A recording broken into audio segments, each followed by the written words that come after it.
apa-apa saja yang diharamkan bagi orang yang tidak dalam keadaan berwudu.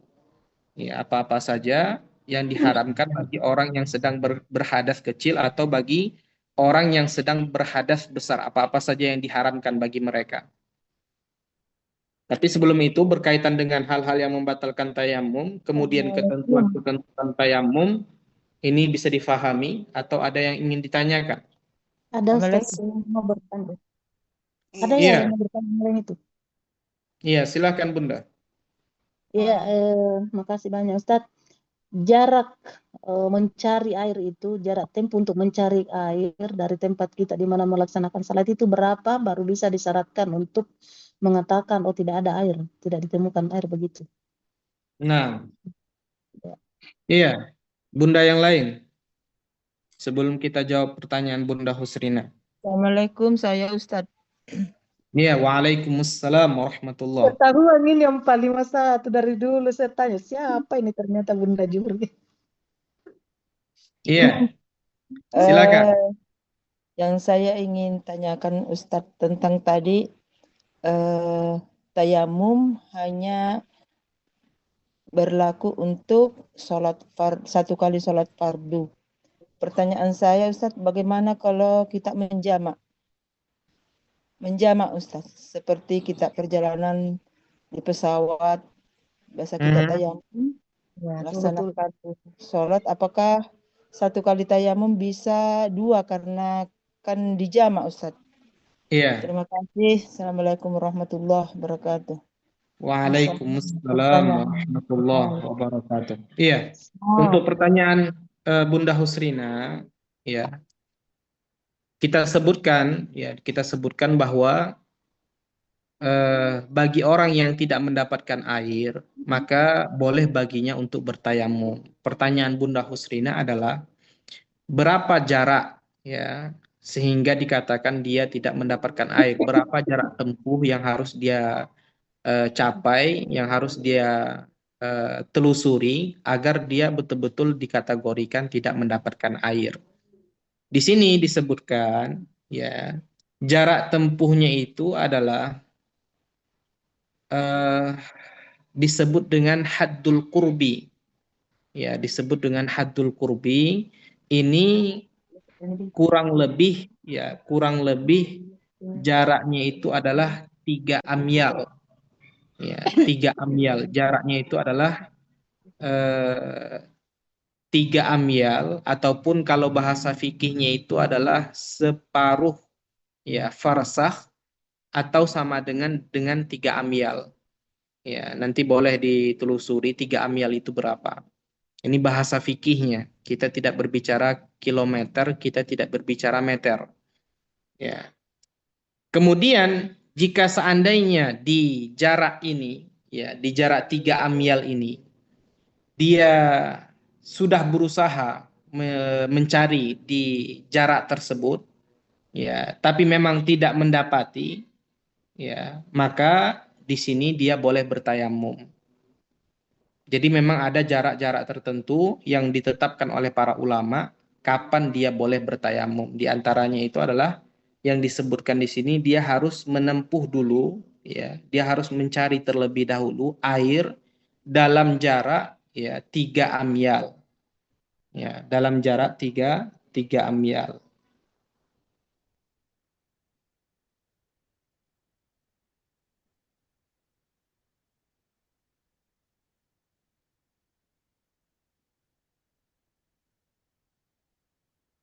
Nah, saya cari terlebih dahulu.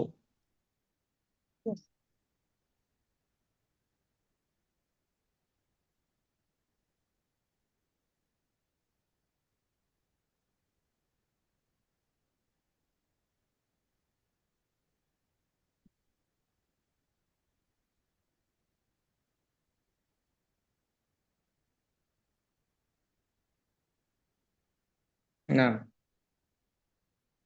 jadi di sini Bunda, ya, untuk Bunda Husrina, jarak ya yang harus ditempuh oleh seseorang yang tidak mendapatkan air ya, yang harus dia telusuri agar dikategorikan tidak mendapatkan air adalah setengah farsakh, ya, setengah farsakh. Satu farsakh itu diperkirakan kurang lebih 5.541 kilometer. Jadi setengahnya berapa gitu? Jadi hampir 2,5 kilo, ya. Dia harus mencari, ya, air dalam jarak, ya, yang sudah kita sebutkan tadi.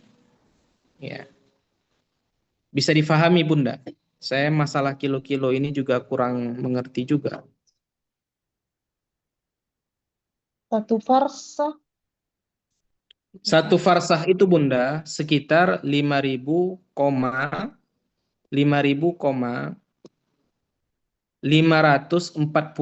kilometer. Itu satu farsakh. Cuma di sini, ya, di sini disebutkan setengah farsakh. Ya, setengah Oh, iya, farsakh. iya. Jadi dibagi saja 5.000, ya, koma sekian tadi dibagi 2. Ya, jika hasilnya adalah sekitar 2,5 kilometer contoh, maka itu adalah jarak tempuh yang harus dia telusuri untuk mencari air. Jika memang dia tidak mendapatkan air di jarak tersebut, maka dia sudah dihitung sebagai orang yang tidak mendapatkan air. Dari berbagai arah, Ustadz ya. Iya, tentunya dari berbagai arah. Jadi misalnya, jangan nih Pak, sudah. Iya, Jadi misalnya Ustadz kalau waktu mepet, ini Bunda, oh iya ya, iya, catatan penting juga. Setengah farsakh yang telah kita sebutkan tadi, ya, satu farsakh itu 3 mil, ya, 3 mil, maka setengah farsakh. Jadi 1,5 mil atau kalau dikilokan itu 2,5, ya, 2,5 2,5 kilo. ya, ya 5 kilo. 2,5 kilometer. Ini jika dia yakin bahwasanya di jarak tersebut ada airnya. Tapi kalau seandainya dia memiliki kemungkinan, ya, artinya ada keraguan atau ada 50%, ya, 50% dia yakin ada air di depan dia, ya, 50% tidak, maka di sini dia hanya cukup untuk mencari air di jarak tempuh yang sekiranya dia teriak, ya, memanggil temannya itu kedengaran. Dengar, oh iya iya. Hmm. Ini jika dia memiliki ihtimal, ya. Jika dia memiliki ihtimal, ya, dia tidak yakin adanya air, ya. Kan orang itu Bunda biasanya tahu, ya.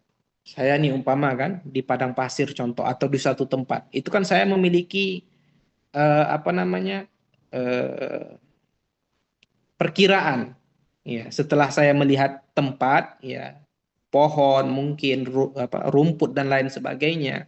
Nah, itu kan saya bisa buat perkiraan, ya, bisa menjadi eh, penelitian saya, ya, bisa saya lihat, bisa saya teliti bahwa memang di depan itu kemungkinan ada air, ya, ada kemungkinan di depan itu ada air. Maka jarak yang harus saya tempuh untuk mencari air itu adalah 2,5 tadi.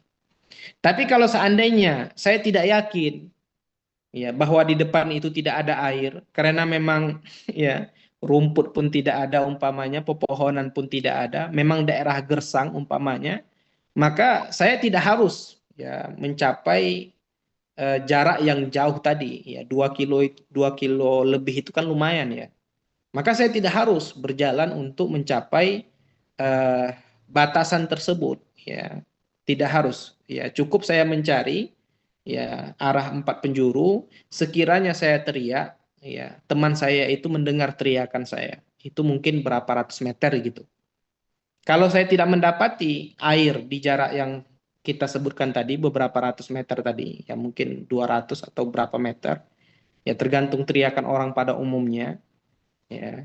Kan biasanya orang kalau di tempat luas itu kan kalau teriak kan, ya, mungkin berbeda dengan dia teriak di dalam ruangan, ya. Maka tidak harus, cukup, ya, jarak tempuhnya itu cukup seperti itu. Ya, itu lebih kurang 140 meter. Ya, lebih kurang 140 meter. Ya, jadi dia cukup berjalan ataupun naik kendaraan 140 meter kiri kanan. Jika dia tidak mendapati air, maka boleh bagi dia untuk bertayamum, kemudian melaksanakan sholat. Bisa difahami, Bunda? Ya, Ustaz. Bunda Husni. Iya, sekarang pertanyaan Bunda selanjutnya, Bunda yang lain maksudnya. Apakah boleh ya tayamum itu digunakan untuk sholat jamak?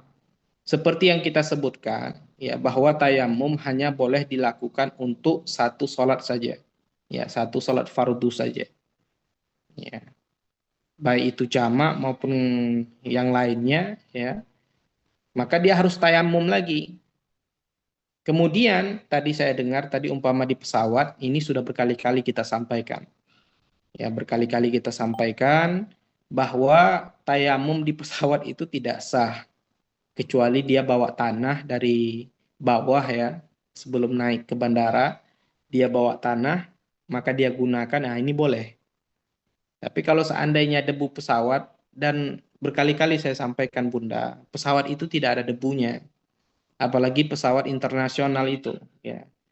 Pesawat Lion saja ya, Citylink saja yang murah-murah, yang ya ekonomi, kelas ekonomi, itu saja tidak berdebu, ya apalagi yang kelas internasional itu tidak akan berdebu. Dan ini sudah kita jelaskan di pertemuan sebelumnya bahwa debu yang dimaksudkan ketika kita menjelaskan tentang tayamum adalah debu tanah yang ada debunya. Ya, bukan kursi pesawat yang ada debunya atau dinding rumah sakit yang ada debunya. Ini dinding rumah sakit ada debunya juga tidak masuk akal. Orang sakit ya ada debu. Nah, itu kan lucu. Ya, lucu. Rumah sakit ada debunya itu adalah sesuatu yang lucu. Ya. Karena rumah sakit itu diidentik dengan kebersihan. Kalau berdebu itu bukan rumah sakit namanya, rumah hantu. Ya, bukan rumah sakit, rumah hantu. Seperti itu bisa difahami Bunda. Bunda yang bertanya. Iya Ustaz. Jadi gimana Seperti itu. sholat kita itu kalau di pesawat Ustaz? Baru Ah, kemarin saya tidak hadir pertanyaan Kak, bagus. barangkali itu membahas tentang tayamum, tidak hadir Kak Ustaz. Oh, tidak hadir. Iya. Oh, Masya Allah. Itu maka ya Jadi jangan berarti lewati. tidak Kalau lihat selesai nama sholat. Jumri Bunda, kalau lihat nama Jumri jangan dilewati. Sesibuk apapun luangkan waktu ya supaya tidak Masya Allah. ketinggalan. Bisa Pengalaman juga. saya kemarin Betul-betul Ustaz. Ustaz. Saya semprot-semprot seperti Ustaz. Apa tuh? Iya, iya, iya. Iya, Semprot, jadi semprot. caranya bagaimana? Banyak cara Bunda. Kalau kita berwudu di pesawat itu caranya bagaimana? Banyak caranya. Ya boleh menggunakan semprotan, ya, tapi harus diperhatikan bahwasanya itu harus mengalir. Karena syarat bersuci yang sudah kita jelaskan sebelumnya itu adalah air yang kita gunakan itu harus mengalir. Ya, bawa semprotan dari rumah Bunda. Ya, spray atau apa parfum itu, botol parfum itu. Tapi jangan diisi parfum ya, diisi air. Ya, kemudian apa? Disemprotkan ke wajahnya sekali dua kali sehingga airnya mengalir. Kalau sudah mengalir ya tinggal diratai dengan tangan. Ya, tangan juga seperti itu.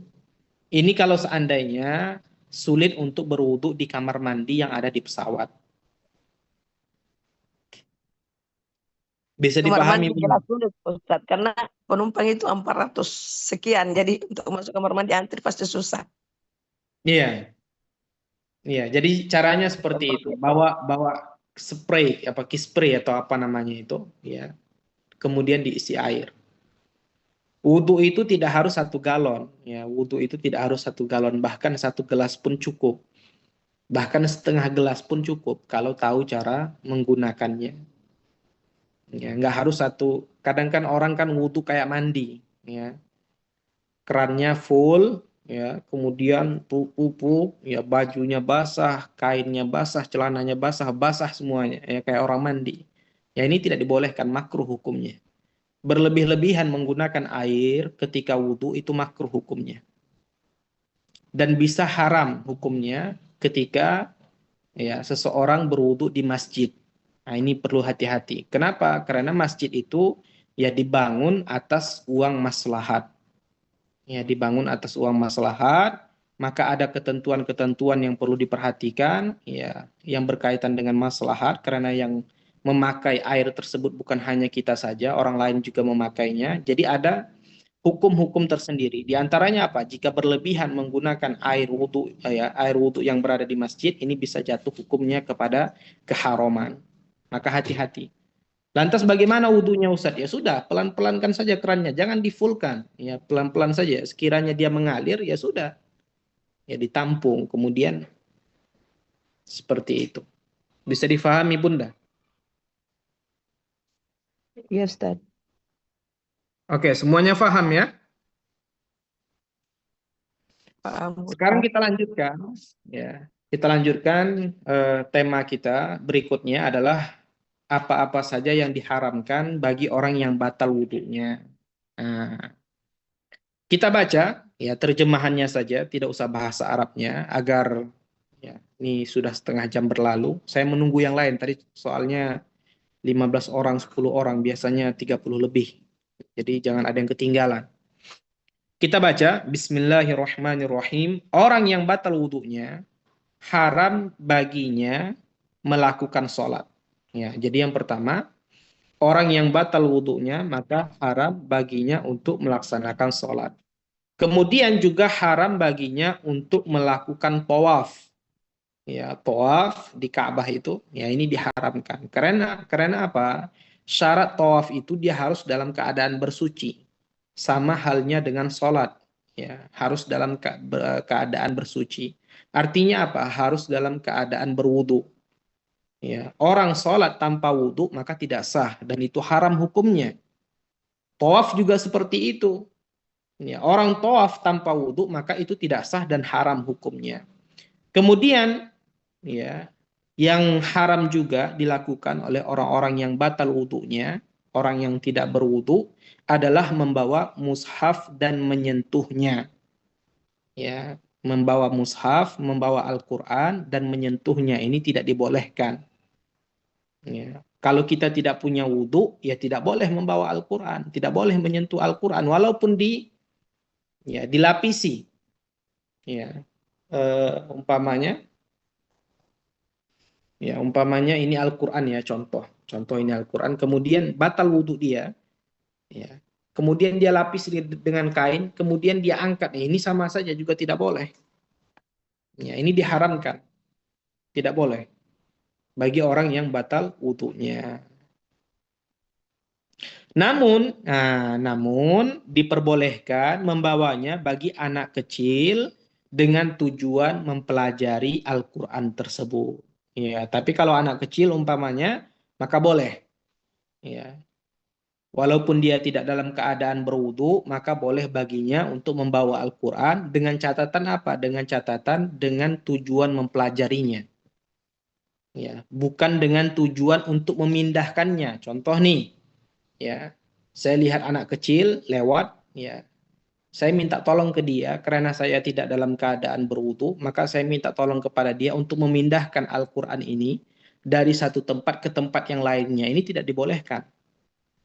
Ya, karena yang dibolehkan ya adalah anak kecil, ya, boleh baginya yang tidak dalam keadaan berwudu, boleh baginya untuk membawa Al-Qur'an, memegang Al-Qur'an, tapi dengan catatan apa? Dengan catatan tujuannya adalah mempelajari ataupun belajar Al-Qur'an. Selain itu tidak dibolehkan. Kenapa? Karena anak kecil itu Bunda, para peserta sekalian, mereka itu sulit menjaga diri mereka itu dari hadas.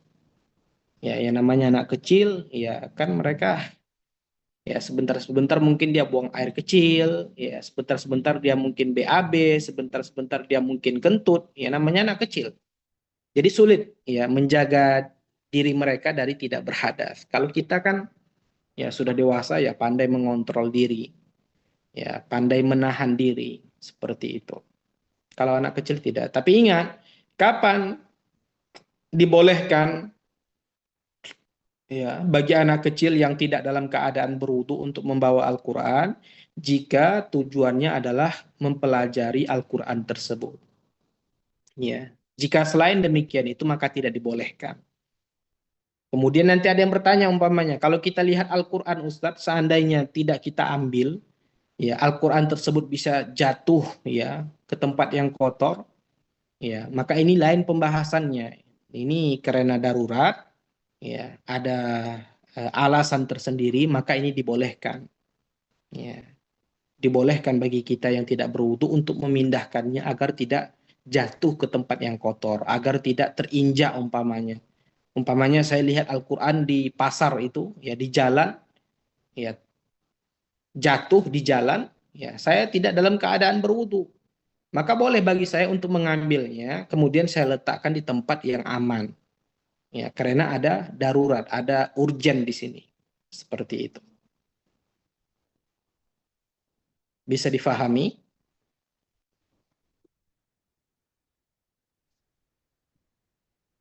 Oke. Kita lanjutkan. Ini secara umum ya, secara umum orang yang batal wudhunya maka haram baginya melaksanakan sholat, haram baginya untuk tawaf, haram baginya untuk membawa mushaf dan menyentuhnya, ya kecuali bagi anak kecil itu pun dengan tujuan mempelajari Al-Quran. Ya, jika tujuannya adalah belajar Al-Quran, jika tidak tidak. Kemudian nanti akan kita rincikan lagi insya Allah. Kemudian diharamkan, ya, diharamkan bagi orang yang junub hal-hal yang telah kita sebutkan tadi, ya, sholat, tawaf, membawa mushaf, menyentuh mushaf. Kemudian ada tambahannya, ya. Apa itu tambahannya? Membaca. Ya, selain diharamkan baginya untuk membawa dan menyentuh Al-Quran, juga bagi orang junub, ya, bagi orang berhadas besar, ya, bagi orang yang janabah, diharamkan juga baginya untuk membaca Al-Quran serta berdiam diri di masjid. Ya, ini mohon maaf, ada iklan.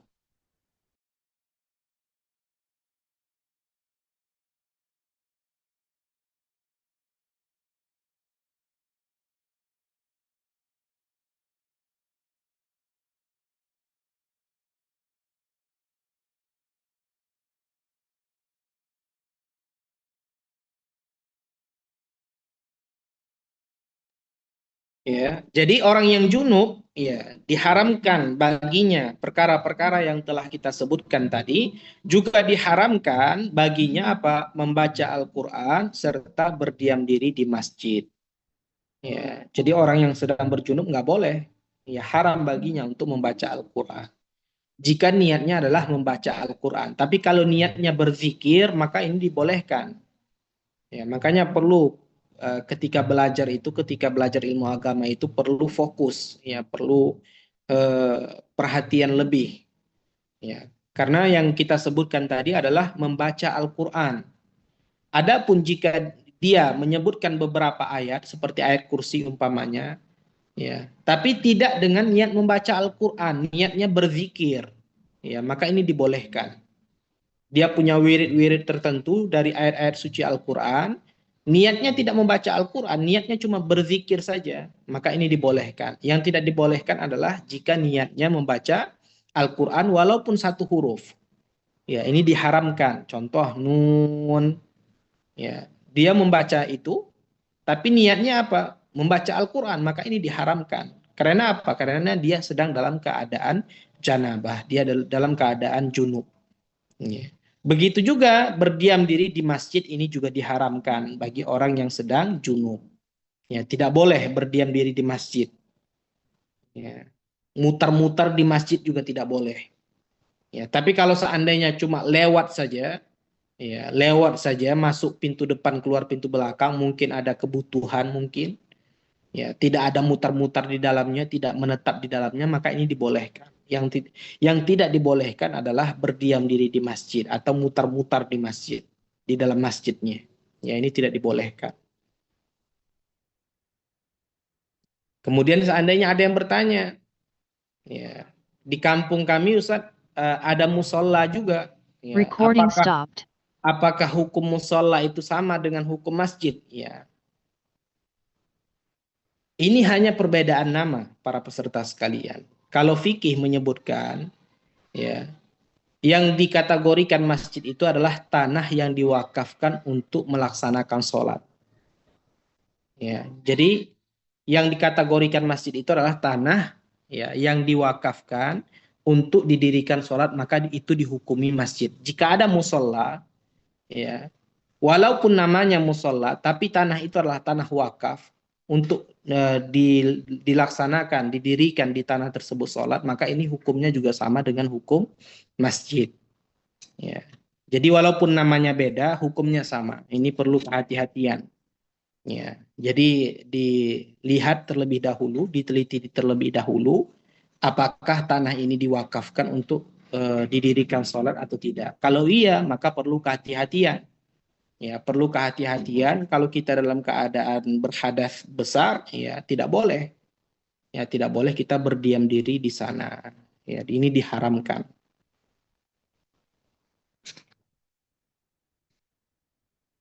Ini bagi yang junub ya, bagi yang berhadas besar.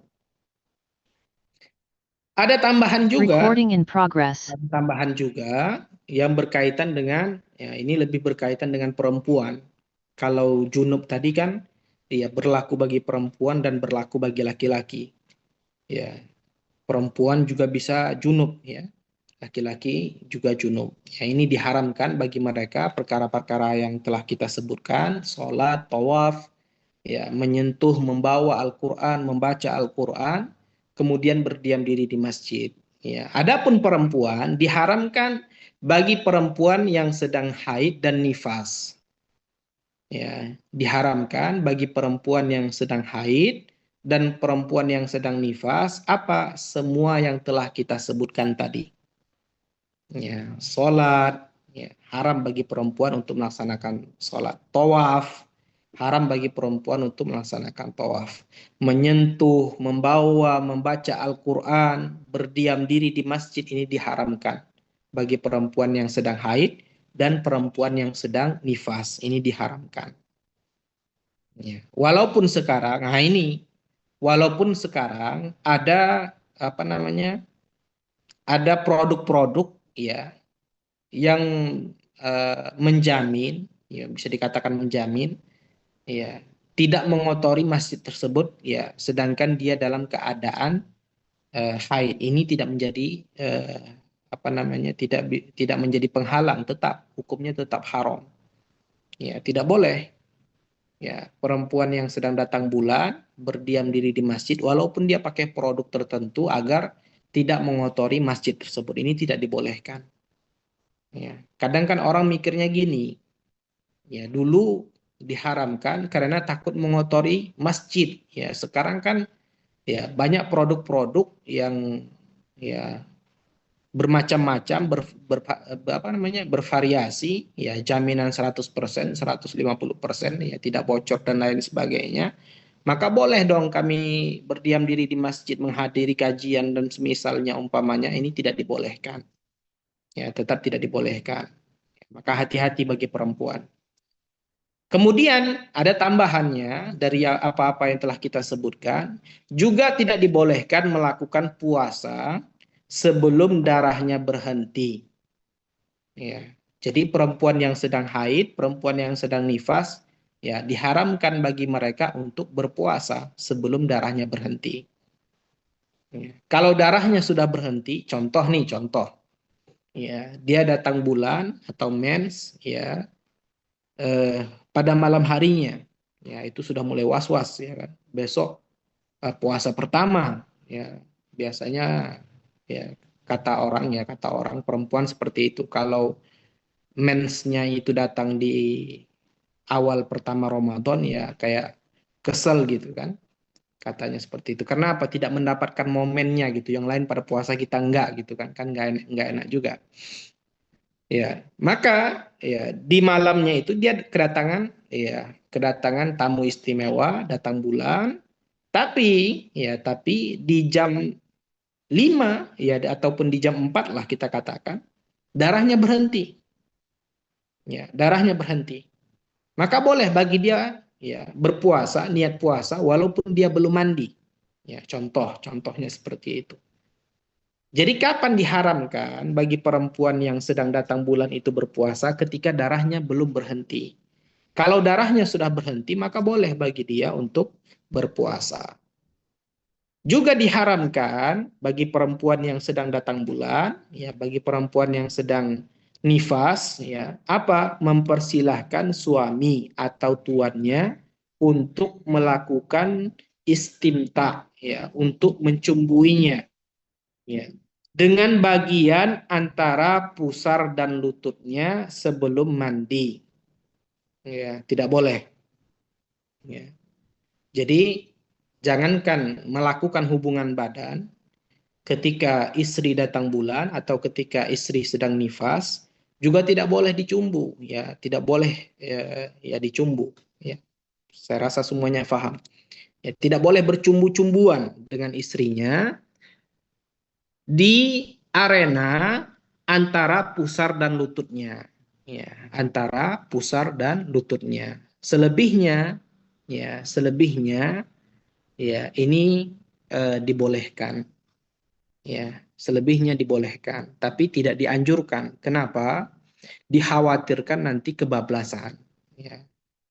Jadi ketika istri datang bulan, ya, ketika istri datang bulan, boleh, ya, bagi suaminya untuk menyentuh istrinya di area yang diperbolehkan, ya. Mana itu areanya? Antara pusar dan lutut, ya. Selain antara pusar dan lutut ini dibolehkan, ya, tapi juga tidak dianjurkan, ya. Kenapa? Karena dikhawatirkan nanti kebablasan, ya.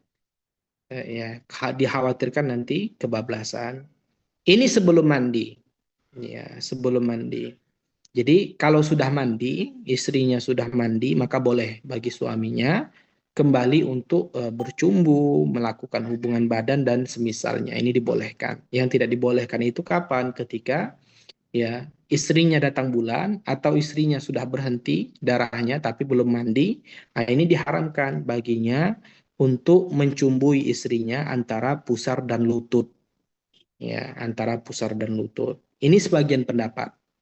Pendapat yang lain, ya, pendapat yang lain ada yang membolehkan kecuali bersetubuh. Ya, ada pendapat yang lain yang membolehkan bercumbu, ya, dengan istrinya ketika sedang datang bulan, ya, tapi jangan sampai berhubungan badan. Ya, kalau hanya sekedar mencumbu saja, ya, membelai saja dan semisalnya, ini tidak masalah.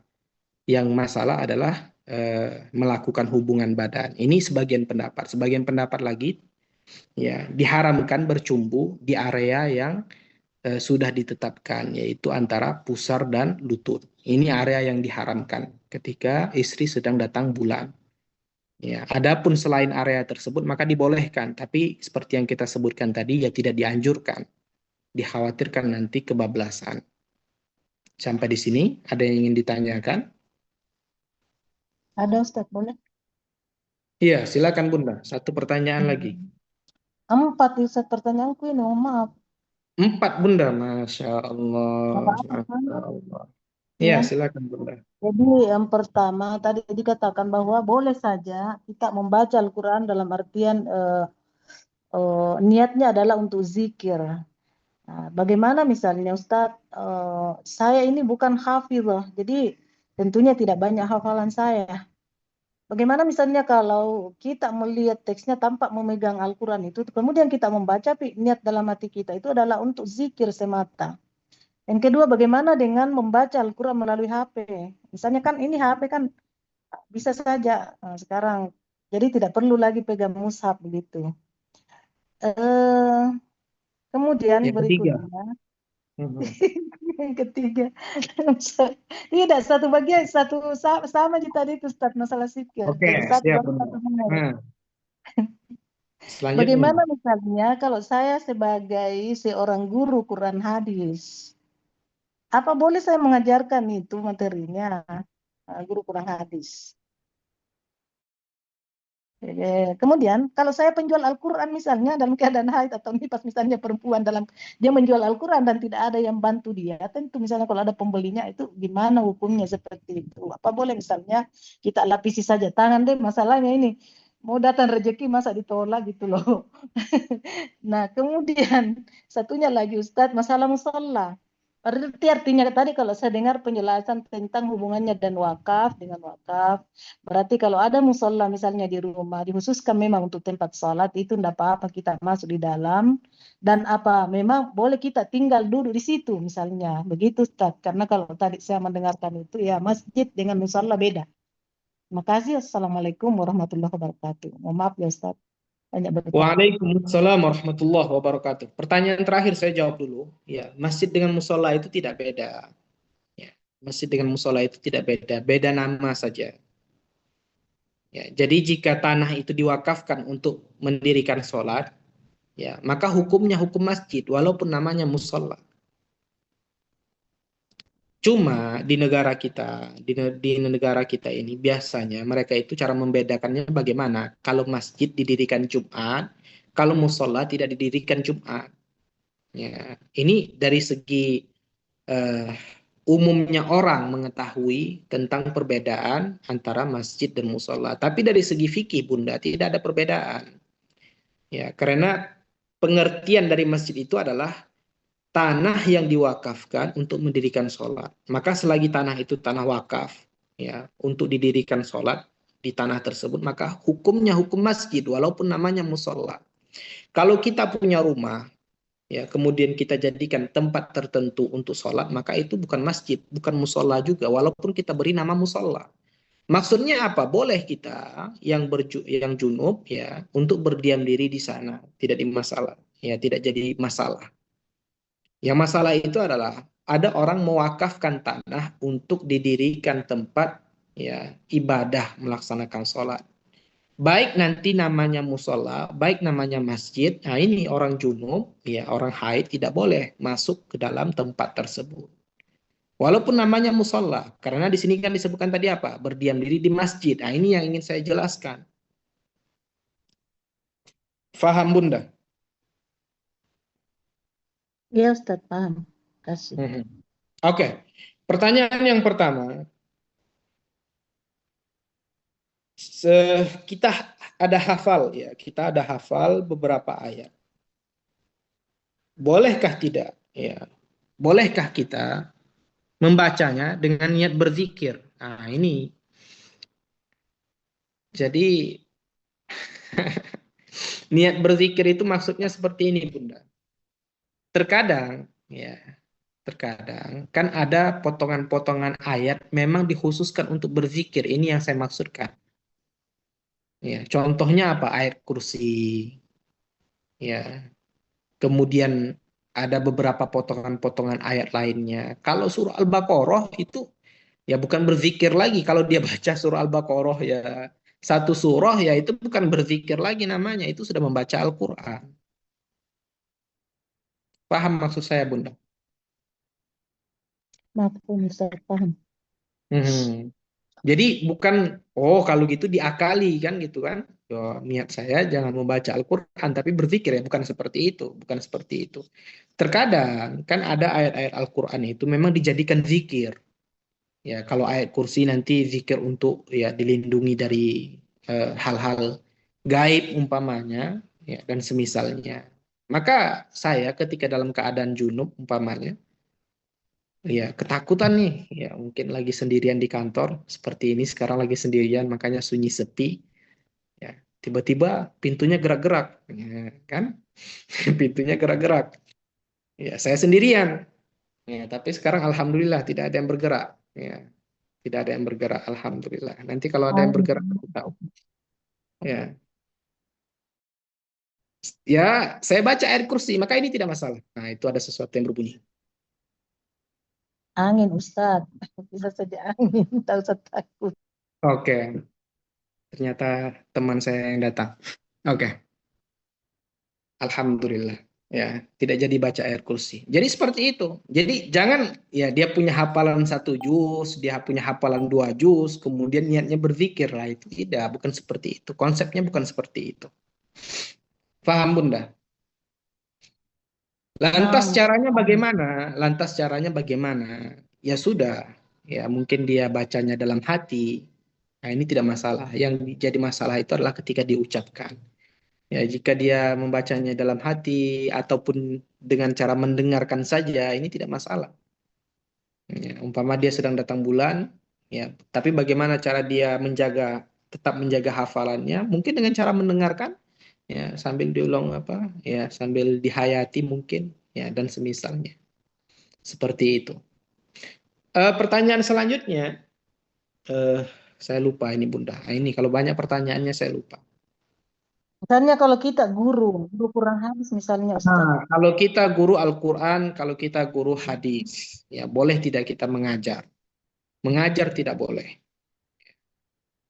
Kita mengajar Al-Quran, kita baca Al-Quran dengan cara kita baca Al-Quran, ya, tujuannya mengajar, ya tidak boleh. Ya, tidak boleh. Caranya Enggak, bagaimana? Ya, bagaimana Bunda? maksudnya Ustaz di sekolah misalnya kita mengampus satu materi kurang Iya. hadis kan ada bukunya khusus begitu, bukan Al-Quran yang digunakan. Apa boleh kita misalnya kita pasti tentu melafalkan kalau mau mencontohkan ke murid misalnya Ustaz kan, Oke. Iya. atau menulisnya di papan tulis. Itu gimana tuh Ustaz?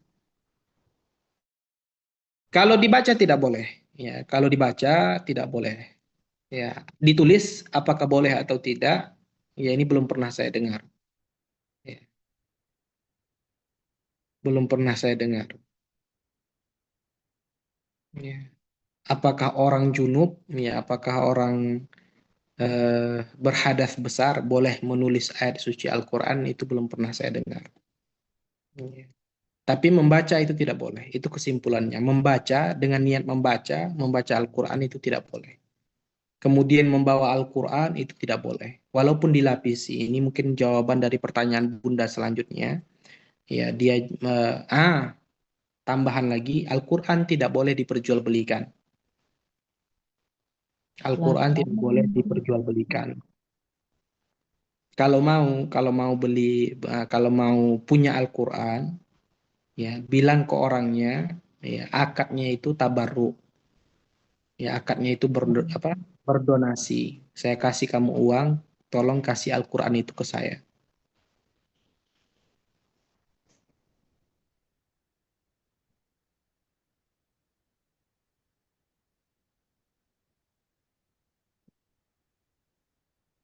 Bisa difahami, Bunda? Ya Ustaz, bisa. Tapi kan Ustaz tadi, mohon maafin ya. Ini mohon bukan jadi bisikan setan Ustaz pertanyaan saya ini. Iya, Itu tadi yang mengajarkan Al-Quran itu tidak bisa dianggap darurat ya. Karena kan tidak ada yang iya, mengampus itu. Dan pembelajaran iya. akan berhenti. Ada Misalnya, ada istilah darurat, Bunda. Cuma dalam kasus seperti mengajar di sekolah. Maksudnya, Ustaz. mengampu suatu pelajaran itu bukan darurat namanya. Itu bukan darurat, Bunda. Darurat dalam syariat itu yang dicontohkan umpamanya adalah dia melihat Al-Quran di tempat yang kotor, ya, dia melihat Al-Quran di tempat yang tidak layak. Nah, maka ini termasuk darurat. Ya, kalau seandainya masalah mengajar, ya kan boleh-boleh umpamanya, boleh-boleh saja dia kasih tugas ke anak-anak, ya membaca surah-surah tertentu. Ya, dia diam saja umpamanya. Boleh-boleh saja, bisa diakali Bunda, tidak harus. Ya, Bunda mungkin boleh kasih dia PR, Bunda boleh kasih dia tugas. Dan tidak harus, ya kita katakan, anak-anak saya sedang datang bulan, ya. Jadi tidak boleh, nggak harus. Ya pandai-pandai kita. Kita kasih dia tugas, kita suruh dia baca ayat, kita dengarkan. Ya kalau ada yang salah, bilang, "Ah, ini salah." Ya, ulangi lagi. Ya kan seperti itu. Jadi banyak metode Bunda. Jadi maka itu tidak termasuk terhitung sebagai darurat. Faham Bunda? Ya Ustaz, ya. Makasih banyak Ustaz. Iya, yang lainnya. Saya Iya, lagi Ustaz. Ustaz. Saya Iya, dulu. Ustaz. iya. Oke, siapa yang dulu tidak masalah. Saya di sini tidak akan kabur. Iya, silakan. Siapa yang Iya, Ustaz, Bunda Neni. Iya, iya, silakan. Ustaz, saya cuma mau konfirmasi saja, Ustaz. Yang tadi itu Ustaz katakan bahwa rida itu tidak membatalkan wudhu, tapi membatalkan tayamum, Ustaz ya. Mhm. Iya, tapi Ustaz, apakah itu rida itu bukan hadas, Ustaz ya? Iya, Riddah itu juga bukan hadas. Hmm, Makanya berarti tidak membatalkan wudhu. Mhm. oh, itu saja Ustadz yang saya mau tanya karena Iya. dari tadi terus itu Ustadz kalau misalnya kita mau sholat di tempat lain, bisakah kita misalnya di atas kapal pesawat gitu Ustadz, bisakah kita memakai kompas Ustadz untuk menentukan arah Ka'bah, kiblat maksudnya? Bukan bisa, harus. Harus tadi Iya, kenapa harus? Ya, namanya kita di pesawat, Bunda, namanya kita di kapal, kita tidak tahu. Ya, mungkin kapalnya belok, pesawatnya belok. Ya, ini sebenarnya sudah saya praktekkan. Ya, mungkin saya lupa apakah di sini atau di tempat lainnya. Di HP itu, Bunda, di HP. Ya, tapi saya tidak tahu apakah di semua HP. Tapi di HP saya ada kompasnya. Maka saya ketika di pesawat, ya, atau mau pergi kemanapun, mau pergi ke masjid manapun, saya lihat kompas untuk meyakinkan bahwasanya arah kiblatnya benar. Dan ternyata saya dapati beberapa masjid memang arah kiblatnya Allahu a'lam, ya, tidak tahu dia menghadap kemana. Alhamdulillah, itu pentingnya ilmu agama itu. Ya, kalau kita punya ilmu kita tahu.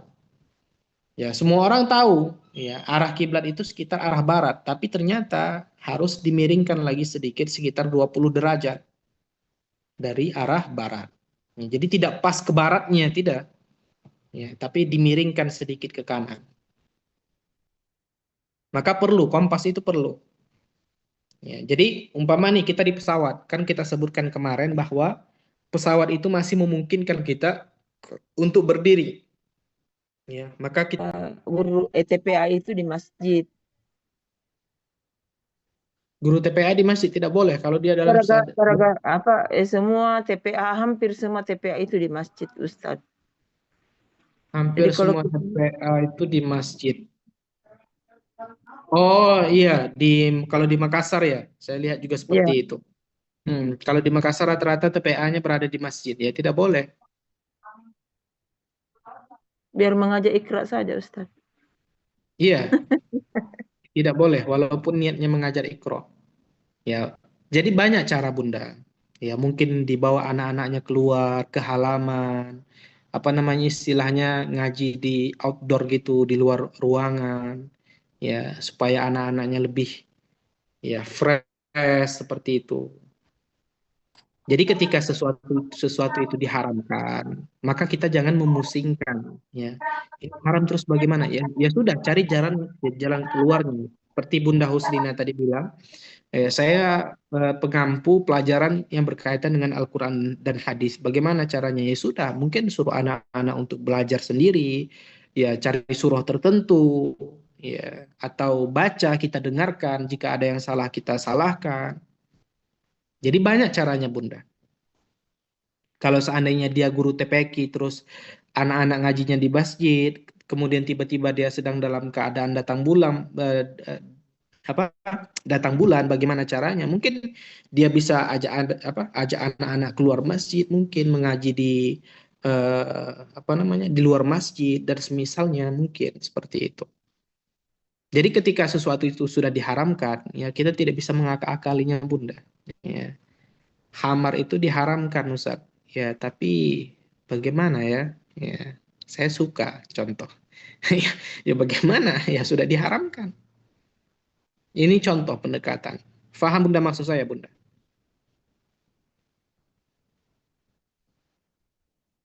Halo? Afwan, luar masjid itu maksudnya lingkupnya seperti apa Ustaz? Misalnya kan rata-rata TPQ di sini tuh di samping masjid itu kan ada ruangan space, itu biasa digunakan untuk anak-anak TPQ. Bagaimana kalau di situ Ustaz? Apakah boleh? Iya, makanya perlu kalau ada DKM-nya tanya yang masuk tanah wakaf untuk didirikan sholat itu tanah yang mana? Ya, kalau seandainya bagian dalam masjid saja yang masuk dalam kategori tanah yang diwakafkan untuk sholat, maka yang di dalam saja yang diharamkan, yang di luarnya tidak, di terasnya tidak, di sampingnya tidak, seperti itu. Ustaz. Faham, Kak Ulfa? Iya, siap Ustaz. Nah, jadi tanya DKM masjidnya, izin Pak, ini kemarin waktu diwakafkan, bagian mana saja yang diperintahkan untuk mendirikan sholat. Apakah semuanya atau hanya bagian dalam ini saja, adapun di luarnya bebas, untuk parkir, untuk kamar mandi, dan semisalnya. Oh, jadi Ustadz, ternyata ya nanti dia masuk kategori wakaf baru haram. Artinya kalau meskipun dia halaman tapi dia tidak masuk hitungan wakaf, tidak ada masalah. Karena yang selama ini saya tahu, pokoknya tidak boleh biar di sekitar halaman, di Iya, terasnya. seperti itu Bunda, seperti itu. Oh iya ya. Makanya penting. Ini berkali-kali saya sampaikan ke Bunda dan para jamaah yang belajar sama kita. Ilmu agama itu penting, dimanapun penting. Ya, bahkan orang yang menerima wakaf itu penting dia punya ilmu. Ya, Bunda Husnina mewakafkan tanah ke saya, Ustadz Jumri, saya ada tanah sekian. Ya, saya pengen wakafkan untuk mendirikan masjid. Maka apa yang harus saya lakukan? Yang saya lakukan adalah saya tanya ke Bunda Husrina, tanah mana yang mau didirikan masjid supaya saya tahu kalau semuanya lantas kamar mandinya nanti di mana. Tidak boleh ya. Tanah wakaf ya diwakafkan untuk sholat tapi didirikan kamar mandi di situ tidak boleh, haram hukumnya. Tidak boleh ya tanah yang diwakafkan untuk masjid kita buat jadi tempat parkir, haram hukumnya. Nah, itu pentingnya ilmu. Kalau kita punya ilmu, kita tanya secara rinci. Ini bagian ini 100 meter, ini untuk masjid Ustadz Jumri. Oke. Yang 50 meter lagi untuk tempat parkir. Oke. 50 meternya lagi contoh untuk kamar mandi. Nah, ini pentingnya ilmu. Tapi kalau dia tidak bertanya seperti itu, yang mewakafkan bilang saya wakafkan semuanya untuk masjid untuk didirikan sholat, maka tidak boleh dibangun kamar mandi, tidak boleh dibangun tempat parkir, tidak boleh, hanya boleh dibangun masjid saja. Masya Allah Ustadz, mungkin saja banyak itu yang terjadi seperti itu Ustadz. Jadi artinya kalau kita mau mewakafkan ya badan masjidnya itu harus ditentukan di sini sampai di sini untuk bangunan masjid dan yang ini untuk ini ya bangunan lain-lain. Nah itu Banyak. penting, kalau ada yang bertanya kenapa kita harus belajar ilmu agama, ya ini salah satunya, pentingnya belajar ilmu seperti itu. Ustadz, saya bertanya lagi Ustadz, boleh? Iya silakan Kak Ulfa. Di atas pesawat nih Ustadz, saya pernah dengar katanya sholat duduk di atas pesawat itu sebenarnya nggak boleh, harus kita berdiri ya, kita cari tempat yang mumpuni kita untuk melaksanakan sholat dengan berdiri. Betulkah itu Ustadz? Sholat duduk di pesawat boleh? Enggak boleh katanya. Kita cari tempat yang mumpuni untuk kita melaksanakan sholat secara berdiri gitu Ustadz. Emang kayak gitu Iya. Ustadz. Karena selama Iya. ini kan banyak kita itu yang sholatnya duduk di kursi. Iya. Iya. Ini admin yang bertanya seperti ini saya jadi bingung. Kenapa? Karena izin Kak Ulfa, ini sudah berkali-kali, mungkin ini yang keempat kali atau yang kelima kali mungkin saya sampaikan di kajian kita. Tidak boleh, ya tidak boleh sholat di pesawat dalam keadaan duduk. Kenapa? Di antara rukun sholat itu adalah berdiri bagi yang mampu. Ini di antara rukun sholat. Selagi dia masih berdiri, selagi dia mampu untuk berdiri, maka dia harus berdiri. Pertanyaannya, apakah kita mampu berdiri di pesawat? Terlepas dari ya pramugarinya yang marah, yang melarang, terlepas dari itu semua, pertanyaan saya adalah, apakah kita mampu berdiri di pesawat? Enggak. Tapi Hah? tapi gini Ustaz, saya pernah apa istilahnya, saya pernah dapat katanya boleh Kak kita ke ruangan pramugari untuk minta apa untuk sholat. Tapi jika misalnya kita ini kan misalnya ada jamaah umroh itu kan banyak. Gimana caranya itu Ustaz? Caranya sholat Kalau kan? kita bergilir gitu sholat di tempat Iya, pramugari. iya. Caranya sholat kan? Oke, Bukan cara saya paham. Saya paham maksud Kak Ulfa, saya paham. Ya, jemaah umrohnya ratusan, jemaah umrohnya ribuan. Tapi pertanyaannya yang paham ilmu ini siapa? Tidak semuanya. Faktanya yang terjadi di lapangan, mereka itu sholat di kursi mereka. Maka kita yang punya ilmu, nah ini kesempatan kita, ya sudah kita sholat. Ya, kita sholat. Ada tempat yang sekiranya bisa kita melaksanakan sholat, maka kita sholat di situ. Terlepas dari ada yang melarang, ya ada yang marah-marah, ya tanpa kita pedulikan hal-hal seperti itu. Tidak ada istilahnya. Belum ada kasus ya, selama ini yang saya cari, belum ada kasus seseorang di penjara dikarenakan sholat di pesawat dalam keadaan berdiri, itu tidak ada. Belum ada kasusnya. Ataupun seseorang dipukul, ya penumpang pesawat dipukul oleh pramugara atau pramugari karena melaksanakan sholat dalam keadaan berdiri, itu nggak ada. Percaya atau tidak nanti cari. Ustadz, kalau misalnya itu sholatnya kita tidak laksanakan misalnya tidak bisa kita berdiri di pesawat, Ustadz, apakah bisa itu sholatnya kita kodok saja, Ustadz? Ya kalau tidak sholat ya dikodok, Bunda. Iya, maksudnya itu, Ustadz ya, boleh ya, dikodok Iya, aja, Ustadz ya. iya. Atau, Tapi ya, mungkin pertanyaan Bunda seperti ini. Dia ingin melaksanakan sholat, tapi mungkin karena dia malu atau bagaimana, dia tahu nih, dia harus sholat dalam keadaan berdiri. ya. Ya sudahlah, nanti saja saya sholatnya. Ya di bandara, saya kodo saja. Boleh nggak Ustadz? Ya boleh. Tapi pertanyaannya berdosa atau tidak berdosa? Karena Oh, apa? Dia menunda sholat. oh gitu. Nah, Iya. Ustaz, kita Oh, sholat.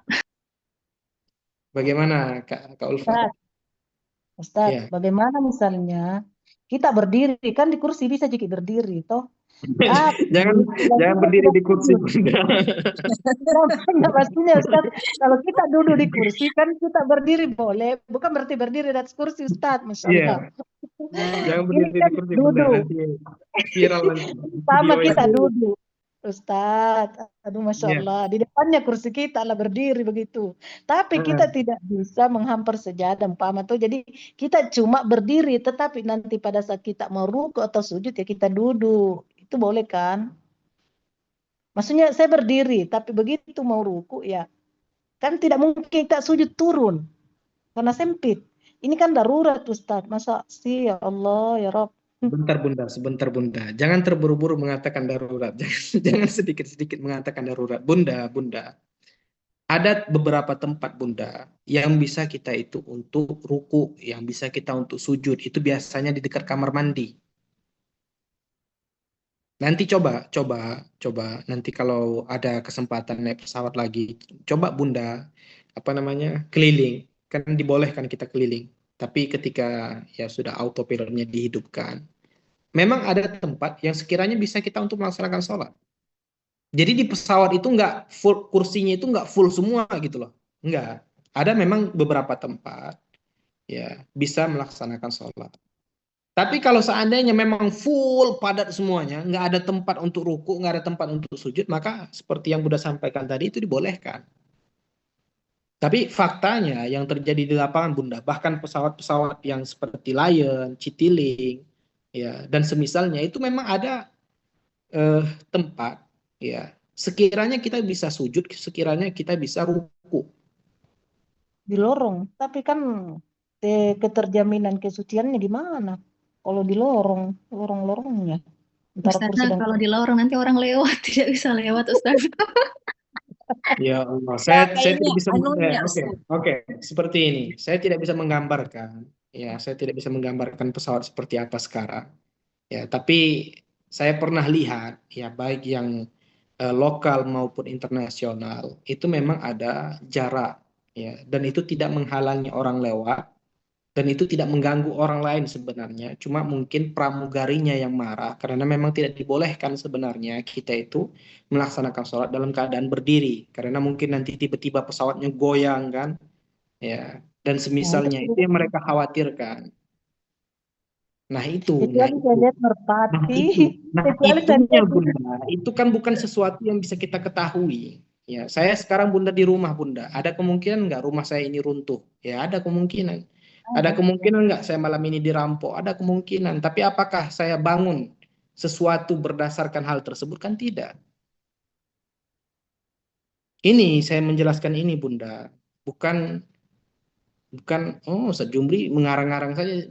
Tidak ada yang melakukan hal seperti itu. Coba lihat di YouTube orang melaksanakan sholat di pesawat dalam keadaan berdiri. Ada. Di ya TikTok. sering sih saya lihat Di Ustaz ya. TikTok ada. Sering saya lihat. Bahkan Syekh Thorik, kalau Bunda kenal Syekh Thorik, ya ketika beliau melakukan perjalanan dari Lebanon ke Indonesia, beliau itu sholat di pesawat dalam keadaan berdiri. Beliau mengatakan ke saya langsung, saya sholat dalam keadaan berdiri, walaupun pramugarinya marah, pramugaranya marah. Jadi yang saya sampaikan ini bukan cuma tanpa data gitu, tidak. Ada datanya, ya sudah dilakukan, bukan cuma prasangka, hayalan, imajinasi, bukan seperti itu. Jadi saya nggak mengarang-arang bahwasanya ada tempat yang sebenarnya kita itu bisa melaksanakan sholat seperti itu. Ustadz, mohon maaf ini bukan melawan, bukan ini. Iya, siap Bunda. Hatta itu adalah peraturan yang harus kita langgar. Apakah itu dari sisi etika misalnya? Kan kita melanggar ini aturan. Kalau pramugari larang tapi tetap kita berdiri, gimana sih? Iya, betul. Etika. Bahkan ketika suami Bunda, perhatikan Bunda, ketika suami Bunda melarang Bunda sholat, apa yang Bunda lakukan? Ini contoh ya, ketika contoh nih, suami Bunda melarang Bunda sholat, apa yang Bunda lakukan? Tetap sholat lah. Ya tetap Kenapa? salat, karena tidak ada ketaatan kepada makhluk Allah dalam kemaksiatan kan. La ta'ata li. Jadi Bunda itu menjawab pertanyaan Bunda sendiri, paham maksudnya? Ya Ustaz, paham. Masya Allah, tabarakallah ya Ustaz, betul. Kalau kita nilai dari etika, Bunda melawan kepada suami Bunda. Ya, Bunda tidak beradab kepada suami Bunda. Tapi kalau kita nilai dengan syariat, ketika timbangan kita adalah syariat, bukan adab, etika, dan semisalnya, maka apa yang harus saya lakukan? Saya sholat. Walaupun suami saya melarang saya sholat. Ya Ustaz. Pramugara melarang saya sholat. Pramugara itu makhluk atau tidak? Makhluk. Ya makhluk. Dan mereka itu melarang Bunda. Karena itu memang tugas mereka. Formalitas. Saya ketika menjadi pramugara contoh. Tugas saya adalah melaksanakan apa yang atasan perintahkan ke saya. Ketika perintah itu sudah saya laksanakan, tapi ini orang tetap ngotot, ya itu bukan tanggung jawab saya lagi. Makanya saya sebutkan tadi, tidak ada kasus orang sholat dalam keadaan berdiri di pesawat itu ditangkap, itu tidak ada. Kalau ditegur ada. Pramugaranya tegur, tidak boleh Pak seperti ini, no, kata dia contoh kan, kalau seandainya bahasa Inggris. Ya, no, kata dia kan. Ya. Cuma ya udah, cuma sebatas itu saja. Formalitas saja. Setelah itu kalau kita sholat ya sudah, mereka tinggalkan. Bahkan terkadang mereka jaga supaya ya tidak kecelakaan. Mereka jaga, mereka hormati, bahkan mungkin mereka menganggap luar biasa. Oh, ini orang mementingkan ibadahnya. Ya, tidak semua orang saya lihat seperti ini. Kan seperti itu. Tapi kita tentu niatnya bukan seperti itu ya. Tapi mereka terkadang menganggapnya luar biasa dan itu disampaikan oleh guru saya kepada saya. Terkadang mereka jaga kita jumri, kata dia. Mereka jaga seperti ini katanya ketika kita sholat. Agar tidak dilanggar oleh orang lain. Tapi sebelumnya dia marah. Karena itu tugas dia. Tugas dia menegur. Tidak lebih daripada itu. Faham maksudnya Bunda? Nah, Ustaz, paham. Nanti dicoba. Kalau tidak percaya dicoba. Kalau ditegur iya. Tapi setelah itu lihat apa yang dia lakukan. Bisa jadi mungkin ustazah, kiai kata dia. Cuma takutnya Ustaz tiba-tiba turbulensi. Terbentur sendiri gara-gara pesawat goyang. Itu kan saya sebutkan tadi. Jangan membangun sesuatu atas berdasarkan ya perkara yang belum terjadi. Ya, Kita beribadah kepada Allah Bunda. Terjadi sesuatu ya luar biasa. Terjadi sesuatu ketika beribadah kepada Allah itu luar biasa sekali. Ya.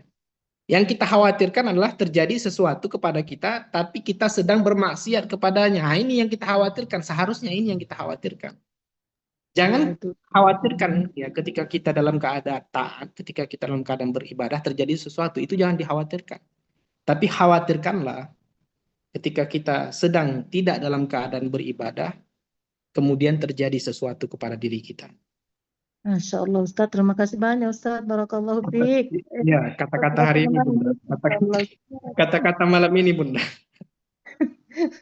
Masya Allah. Iya, sudah cukup ya, sudah sampai 8 takut yang lain merasa terganggu dan lain sebagainya. Barakallahu fikum, insya Allah ya akan kita lanjutkan di kajian kita berikutnya. Ya, sebentar. Ustaz, masih ada boleh? Iya, silakan. Enggak, ini tentang Ustaz, tunggu dulu. Nah, tunggu dulu. Oke, tunggu dulu. Oke. Saya dulu, Ustaz. Iya, Permisi. silakan Bunda. Silakan. Ini selama ini Ustadz berarti salah dong pembinaan jamaah haji dengan jamaah umrah karena kita diarahkan mulai tayamum di kursi pesawat dengan sholat semuanya sholat duduk. Waktu saya pergi haji satu pun tidak ada yang berdiri sholat Ustadz. Sekarang Bunda mulai tahu kenapa ilmu agama itu penting. Izin Bunda. Izin. Mohon izin. Saya suatu ketika di bulan suci Ramadan kemarin, saya buka kajian, nama daerahnya di Bagan Batu. Saya jelaskan masalah berdiri di pesawat, sholat. Ya, ternyata di situ ada apa namanya? Dia punya terapel sendiri. Dia juga mutawifnya, dia juga pembinanya, dan ternyata dia baru tahu ilmu tersebut. Sampai sekarang videonya masih ada. Artinya apa? Apa yang ingin saya sampaikan? Itu tidak jadi patokan Bunda. Saya punya terapel, saya jadi mutawif, apakah saya menguasai ilmu tentang itu? Belum tentu. Beberapa bulan yang lalu, saya melihat seorang pembina umroh atau pembina haji ketika itu mengajarkan wudhu dengan khuf. Tahu khuf ya? Ya, wudhu dengan khuf. Tapi khuf yang dia sebutkan itu berbeda dengan khuf yang ulama sebutkan. Khuf yang ulama sebutkan itu terbuat dari kulit. Sedangkan khuf yang dia praktekkan ketika itu adalah kaos kaki. Wala'iyadzubillah. Kata dia apa? Kalau kita pakai kaos kaki jamaah, tidak perlu dilepaskan, cukup diusapkan di atasnya saja. Ini dalam kitab mana disebutkan? Tidak ada. Yang dimaksudkan dengan khuf itu terbuat dari kulit, bukan kaos kaki. Dari sini saya menyimpulkan Bunda, itu tidak jadi patokan. Ustadz, saya dulu haji, saya dulu umroh. Ya. Pembimbing kami ya mengajarkan kepada kami seperti ini. Tidak salah kami dong. Lantas salah siapa? Salah saya tidak mungkin. Salah ulama tidak mungkin. Karena apa? Ulama sudah menyebutkan semuanya di dalam kitab mereka. Terus salah siapa? Coba Bunda jawab. Ini saya tidak marah ya. Saya ingin ya Bunda dan yang lainnya sadar akan kepentingan belajar ilmu agama. Siapa yang salah? Bunda bisa dijawab. Kami yang tidak bisa belajar. Yang tidak Diri belajar. sendiri yang salah. Diri sendiri. Kenapa tidak belajar ilmu agama? Belajar ilmu agama itu Bunda diwajibkan. Ya. Bahkan orang tua kita sebenarnya, ini bagi yang sudah menjadi orang tua ya, atau yang belum, atau yang akan, atau bagaimana. Hakikatnya, ketika kita sudah menjadi orang tua, kita punya kewajiban untuk mengajari anak kita ilmu agama. Begitu hukumnya. Bukan sekarang nih, ya, bukan yang apa, bukan ketika sudah punya cucu, ya, bukan. Tapi alhamdulillah, ya, setidaknya dia belum terlambat, ya. Kata terlambat itu kapan? Ketika sudah tidak ada di dunia ini, ya, itu baru terlambat. Ya, hakikatnya seperti itu. Ini berkali-kali kita sampaikan juga. Ya, maka kita punya anak, nasihati anak kita. Kamu nanti punya anak, pentingkan agamanya dulu. Benar Ya. juga itu. Jangan seperti nenek, contoh. Ya. Nenek selama hari ini ternyata baru tahu haji nenek 10 tahun yang lalu, 20 tahun yang lalu bermasalah. Uang habis, ibadah bermasalah. Nah, kan? Seperti itu. Ya Makanya kan berkali-kali. selama ini Bagaimana, kita Bunda? belajar agama, selama ini kita belajar agama, tapi kan tidak detail seperti ini. Jadi Masya ya, Allah. anggaplah kita sebenarnya sudah memenuhi itu belajar agama, cuma ya tidak detail karena mendengarkan Nah, ceramah saja begitu secara umum tanpa menjelaskan detailnya. Dan terima kasih banyak Ustaz ya atas sama-sama sugesti. Bunda, sama-sama Bunda. Ilmu Masya umum Allah. saja Semoga yang Allah. diajarkan. Yang kita dapat itu cuma ilmu umumnya saja, Ustadz. Yang wajib itu enggak Masya kita Allah. dapatkan, Ustadz. Masya Allah. Nah itu ya makanya saya lihat di Makassar sekarang sudah luar biasa. Ustaz Kahfi sudah berkeliling dari rumah ke rumah. Itu dipertahankan Bunda. Ya, dipertahankan. Ini Ustaz Kahfi sebentar lagi katanya mau umroh. Ya, ini setelah umroh tidak tahu kembali lagi ke Makassar atau tidak, kan? Ya, jadi ketika ada kesempatan itu dipergunakan. Kathir, ya kathirun minan ni'am la yu'rafu qadruha illa ba'da faqdiha. Banyak nikmat itu, ya kita ketahui akan keagungannya, akan besarnya kapan? Ketika kita sudah kehilangan nikmat tersebut. Ya, jadi selagi Ustaz Kahfi di sana digunakan, ya mungkin nanti beliau ya tidak lagi ke Makassar, mungkin ke Riau, ya siapa yang tahu. Ya, jadi mumpung beliau di sana, ya hal-hal yang bunda-bunda sudah buat ya dari rumah ke rumah itu luar biasa sekali, dipertahankan. Rangkul teman-teman yang lainnya. Sebagaimana bunda sekarang merasa bersyukur, alhamdulillah. Selama ini saya tidak tahu tentang hukum ini, saya menjadi tahu. Sebagaimana bunda merasa bersyukur, ya mengetahui wawasan yang sebelumnya tidak diketahui. Ya, perkara-perkara yang sebelumnya tidak diketahui sekarang menjadi tahu. Mungkin orang lain juga seperti itu. Mungkin orang lain juga seperti itu. Dan sebenarnya ya ini tadi Bunda Husrina tadi menyebutkan detail itu cuma di sini disampaikan. Sebenarnya tidak. Ya. Yang kita kaji ini sebenarnya Bunda, ya.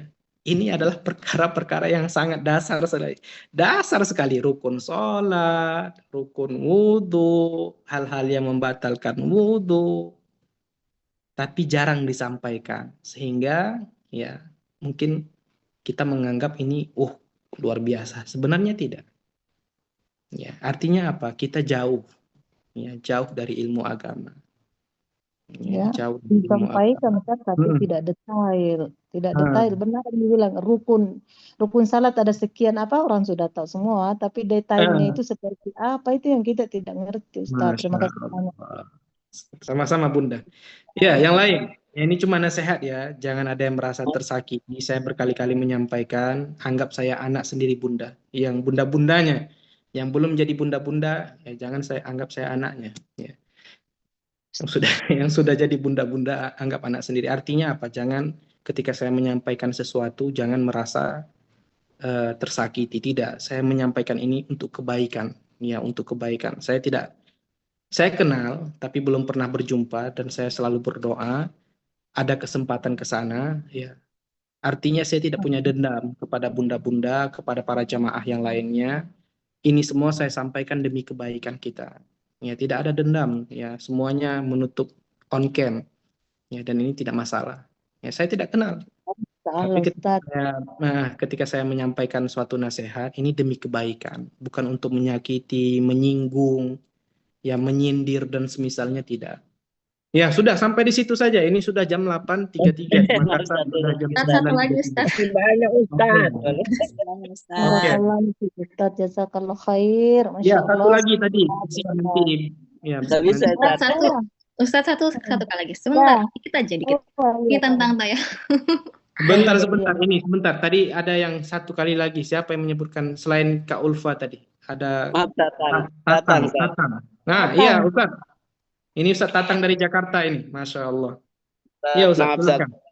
Tadi tentang bahasan ini, Ustaz, maaf, yang tentang istri haid itu kan, Ustaz. Jadi antara baina surah warqbah itu berkaitannya dengan tadi apa maksudnya, bukan ke puasa ya, Ustaz. Kalau lagi apa tadi itu kalau maksudnya kalau yang diperbolehkan maksudnya bercumbu itu ketika puasa suami istri di siang hari, gimana Ustaz maksudnya? Enggak, oke, siap. Jadi yang ketika kita menjelaskan tadi masalah bercumbu Ustaz, ini tidak kita kaitkan dengan puasa, tidak. Kita membahas tentang apa-apa saja yang diharamkan ketika perempuan sedang haid, ya, ketika perempuan sedang datang bulan, ketika perempuan sedang nifas, ya, maka kita sebutkan tadi di antara yang diharamkan adalah bercumbu. Ya, pertanyaannya bercumbu di bagian mana yang diharamkan? Di sini disebutkan adalah antara pusar dan lututnya. Ya, antara pusar dan lutut ini adalah bagian yang diharamkan untuk dicumbu ketika istrinya sedang datang bulan. Adapun selain area ini dibolehkan, tapi tidak dianjurkan. Karena apa? Dikhawatirkan nanti kebablasan. Ini sebagian pendapat. Sebagian pendapat lagi membolehkan. Ya, silahkan bercumbu. Yang penting jangan sampai melakukan hubungan badan. Seperti itu, Ustaz. Tidak kita sebutkan tadi baik ketika dia sedang berpuasa ataupun tidak. Karena apa? Perempuan yang sedang haid, ya seperti yang kita jelaskan tadi, tidak boleh dia berpuasa. Ya, perempuan yang darahnya masih keluar, ini diharamkan baginya untuk berpuasa. Ya, dengan niat berpuasa ini diharamkan. Tapi kalau darahnya sudah terputus, walaupun dia belum mandi, ya boleh baginya untuk berpuasa. Faham, Ustaz? Ustaz, iya, paham. Paham, Ustaz. Iya. Kasih, Iya, Ustaz. kalau iya sama-sama. Yang Kalau- pengen keluar, iya Ustaz. Bagaimana?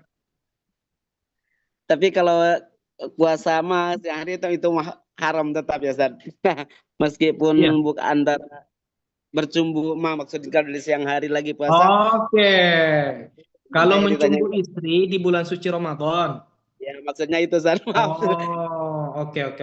Kalau bercumbu dengan istri di siang bulan suci Ramadan, siangnya ya, kalau malamnya tidak masalah. Ya, itu ada pembahasannya. Ya. Kalau sekedar melakukan sesuatu ya membelai yang sekiranya tidak menyebabkan laki-lakinya itu ya bergairah sehingga mengeluarkan sperma, maka ini tidak masalah, tidak diharamkan. Umpama pengen cium kening istrinya, ya membelai rambut istrinya, ya sampai di sini tidak masalah. Tapi kalau dia nanti akan kita jelaskan rinciannya, umpama memeluk tanpa alas umpamanya dengan niat untuk bernikmat-nikmat ya sampai dia mengeluarkan spermanya, ya ini yang bermasalah. Tapi rinciannya nanti kita sampaikan di pembahasan tentang puasa. Seperti itu. Baik, Ustaz. Makasih Iya. banyak. Sama-sama. Yang sudah ingin keluar silahkan keluar, tapi kalau ingin mengambil faedah, mendengar pembahasan baru juga disilakan. Iya, Kak Ulfa, siapa tadi yang bertanya? Ustadz, tentang tayamum, Ustadz. Iya. Misalnya tanah yang berdebu, ketika kita meletakkan kedua tangan di tanah itu, bolehkah kita meniupkan baru membasuh ke muka? Kenapa ditiup? Ya, saya bertanya, Ustadz, bolehkah? Karena saya pernah dengar ada ditiup gitu, itu untuk menghilangkan mungkin ya yang terlalu tebal debunya itu, untuk meringankan ya kayak gitu, Ustaz. Boleh enggak? Iya, tidak masalah. Jadi umpamanya, ini kan sudah saya jelaskan juga, tepuk nih, ya, nggak harus, tidak harus, ya tidak harus, ya cukup sekiranya. Jadi tidak harus diratai, ya, masukkan ke hidung debunya, bibirnya, ya sampai tidak harus seperti itu. Jadi tepuk, kemudian, yes, kayak formalitas saja, seperti ini. Ditiup Kayak gimana? isyarat saja. Kalau misalnya ditiup baru diusapkan di muka, boleh enggak? Atau enggak boleh? Boleh, silakan. Boleh ya. Iya. Dan kalau sudah diusapkan di muka sebelum ambil lagi debu, ditiup atau dikibaskan supaya tidak ada sisa dari situ atau gimana itu? Karena ada juga pendapat begitu, Ustaz. Begitu Iya. sudah menyapukan di muka, karena ada istilah mustakmal, apakah dianggap mustakmal? Misalnya sudah terpisah dari muka, kemudian masih ada tersisa di tangan, kan beda Iya. dengan air. Jadi bukan balu lagi, karena kalau air itu ya basah aja begitu. Tapi ini kan debu, itu Iya. berbeda. Gimana dikibaskan kembali, ditiup, baru ambil lagi debu. Untuk apa ya? Iya. Iya. Iya. Masya Allah. Semakin malam semakin ngeri pembahasannya. Oke. yang kita sebutkan dengan mustamal, baik air maupun debu, itu adalah yang jatuh ketika digunakan. Ya, berat, kan ada yang jatuh itu. Nah, ini yang jatuh, jangan sampai menyentuh tanah yang sedang kita gunakan untuk bertayamum. Kalau terkena, maka ini tanah sudah dihukumi mustakmal, artinya kita harus pindah ke tanah yang lain. Kalau tidak, maka tidak masalah. Adapun yang di tangan ini tidak dihitung sebagai mustakmal. Artinya apa? Tidak disyaratkan, dia harus tidak disyaratkan. Jadi yang dimaksudkan dengan tepuk 2 kali itu adalah tepukan pertama untuk muka, tepukan kedua untuk tangan, bukan tepuk 2 kali seperti ini, tidak. Enggak, maksudnya Ustaz ini dibersihkan itu tangan dari sapuan pertama. Tidak disyaratkan. Ya. Jadi kalau umpama kalau dari tangan itu, di tangan tersisa itu debu kemudian jatuh turun ke depan itu enggak, yang penting bukan dari muka ya. Iya. Oh iya, makasih Ustaz, sepaham. Sama-sama, Bunda. Iya, sudah cukup ya? Atau ada yang lain lagi? Ya, alhamdulillah. Semoga Allah Subhanahu wa Ta'ala. Ustaz, satu kali dulu Ustaz, tabe Ustaz. Iya, tabe Bunda. Iya, silakan Bunda. Ustaz, kalau misalnya tadi itu masalah di pesawat lagi, kalau misalnya kita sudah dapat tempat untuk kita bisa sholat berdiri, apakah sholat kita bisa di qasar atau di jamak Ustaz? Ya, kalau Bunda sedang dalam keadaan musafir, apa masalahnya? Iya. Oke Ustaz, itu saja Ustaz. Makasih Ustaz. Sama-sama Bunda. Kalau seandainya ini ya, ini juga sudah saya sampaikan. Kalau seandainya Bunda bingung atau peserta yang lain bingung sholat di pesawat bagaimana, kan ada jamak qashar. Nah, ini mempermudahkan kita sebenarnya. Kalau ribet sholat di pesawat, ya sudah, sholat di bandara sebelum berangkat. Kan bisa. Ya, kita atur waktu kita. Ya, kalau seandainya nanti, ini udah masuk waktu zuhur ini, tapi pesawat belum berangkat.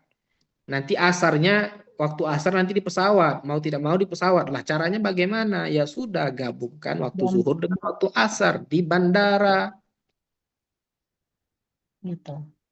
Jadi sebenarnya ya Islam itu mudah, tidak ada yang mempersulit kita, itu tidak.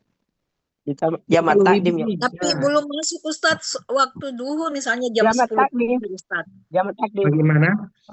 Belum masuk Di jamak waktu. takdim. Belum waktu, misalnya belum masuk waktu salat zuhur, masih jam 10 pagi begitu Ustaz. Sudah berangkat pesawatnya. Ya, iya, ini kalau dikasih contoh seperti ini selalu bikin contoh yang lain. Nah, Ustaz, karena selama ini selalu begitu Bunda. Ustaz, pagi berangkatnya Ustaz. Iya. Nah, itu detail namanya belajar Ustaz. Iya, tabe Bunda, tabe. Iya. Kalau memang tidak ada jalan lain kecuali harus di pesawat, ya sudah seperti yang kita jelaskan tadi. Saya akan menyebutkan kalau seandainya ribet di pesawat dan kebetulan bisa sholat di bandara, ya sudah sholat jamak di bandara, zuhur asarnya di bandara. Jadi nanti di pesawat kita aman, tidak lagi sholat asar, itu maksudnya. Tapi kalau memang berangkatnya jam 5 subuh, jam 6 pagi, terus zuhur asarnya masih di pesawat, mungkin dia pergi kemana gitu kan, berjam-jam contoh, pergi haji, pergi umroh, maka apa yang harus dia lakukan? Ya sudah sholatnya di apa namanya, di pesawat. Atau begini Bunda, mungkin bisa juga kalau seandainya dia sampai di bandara selanjutnya itu asar, kan boleh dia akhirkan waktu zuhur di waktu asar, kan boleh. Iya kan? Bunda Neni? Iya, boleh Ustaz. Iya betul Ustaz, iya. Matakhir. Jadi kitanya Bunda, itu bedanya orang berilmu dengan orang yang tidak berilmu. Nah, Bunda terbang nih jam sekian, Bunda lihat sampai ke bandara di sana itu jam berapa, berangkat dari sini jam berapa, oh bagaimana caranya supaya tidak sholat di pesawat. Kalau memang seandainya memang harus sholat di pesawat, ya bagaimana caranya. Cuma kan kita bisa melihat, oh ya sudah berarti saya sholat zuhur, asarnya di pesawat di bandara ini. Ataupun oh ya udah karena berangkatnya pagi, nggak dapat zuhurnya, tapi sampai di sana masih ada waktu asar, ya sudah saya sholatnya di sana saja, di bandara selanjutnya. Saya jamak nanti sholat zuhur di waktu asar. Kemudian saya qashar juga, berarti dua-dua. Kan nggak lama itu 4 rakaat itu. Paham, Syukran Bunda? Ustaz, Masya Allah. Iya, Masya Allah. Toyib, toyib. Ya, ya sudah ya, selesai ya. Sebenarnya masih ada Ustaz, tapi nanti bisa japri deh Nanti Bunda. Ini kalau kita lanjutkan jam 11. Jam 11 Bunda. Masya Allah. Nanti insya Allah. Pelan-pelan insya Allah semuanya terjawab. Dicatat saja dulu. Semoga Allah Subhanahu wa Ta'ala memudahkan rezeki kita, Amin. ya, sehingga kita bisa melakukan ketaatan, memberikan kita kesehatan, kekuatan untuk melakukan ketaatan, memperbaiki diri kita, kualitas ibadah kita, kualitas ilmu kita, dan semoga Allah Subhanahu wa Ta'ala ya, melunaskan hutang piutang kita, melancarkan urusan dunia dan akhirat kita. Dan semoga Allah Subhanahu wa Ta'ala mengumpulkan kita di surga sebagaimana Allah Subhanahu wa Ta'ala mengumpulkan kita di atas dunia ini. Amin, amin ya rabbal alamin. Kita tutup dengan bacaan tahlil, salawat dan istighfar. La ilaha illallah. Allahumma salli ala sayyidina Muhammad wa ala ali sayyidina Muhammad. Rabbi ghafir li wa liwalidayya wa lil mu'minina wal mu'minat walhamdulillahi rabbil alamin. Barakallahu fikum. Assalamualaikum warahmatullahi wabarakatuh. Waalaikumsalam warahmatullahi wabarakatuh. Syukran Ustaz. Ustaz, sehat selalu. Terima kasih banyak ya. Barakallahu fiik. Amin wa fiik. Terima kasih, Ustaz. Sama-sama Ustaz. Recording stopped.